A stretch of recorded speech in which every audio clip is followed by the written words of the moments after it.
তোমাদের যেটা বললাম, তোমরা বিধাননগরে যে প্ল্যাটফর্মেই নামো না কেন, 4 নম্বর প্ল্যাটফর্ম ধরে সোজা যাবে। আমি তোমাদের দেখাচ্ছি কোথা থেকে আগে তোমরা নেমে কলকাতা স্টেশন যাবে। আমি যেহেতু এখন বিধাননগর রেলওয়ে স্টেশনে আছি, পুরনো আইসিএ ব্রেক। আর বিধাননগর স্টেশনটা একটু অন্যরকম, তার কারণ কেন আমি এই কথাটা বলছি তোমাদের দেখাচ্ছি। দাঁড়াও, ট্রেনটা যাক, চলে গেছে। দেখো, তোমরা পাশে যে রেল লাইনটা দেখতে পাচ্ছ, এটা হচ্ছে তোমার চক্র রেল লাইন। এদিকটা গেলে তোমার ওই কলকাতা স্টেশন পড়বে, যেদিকে আমি যাচ্ছি। আর এদিকটা যদি যাও তাহলে তোমার ওই পাতিপুকুর, তারপর হচ্ছে দমদম পড়বে। আর এটা হচ্ছে তোমার চক্র রেল লাইন।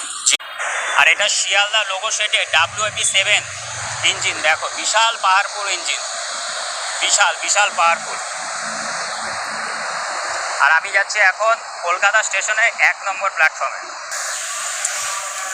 কেন ইন্টারন্যাশনাল স্টেশন তোমাদের বলছি, তার কারণ এই কলকাতা থেকে ডাইরেক্ট বাংলাদেশ যাওয়ার জন্য ট্রেন ছাড়ে, তোমরা ভালোভাবেই জানো। তো দেখো, ওই জন্য চারিদিকে ব্যারিকেড লাগিয়ে দিয়েছে। তো চলে আসলাম হচ্ছে কলকাতা স্টেশন।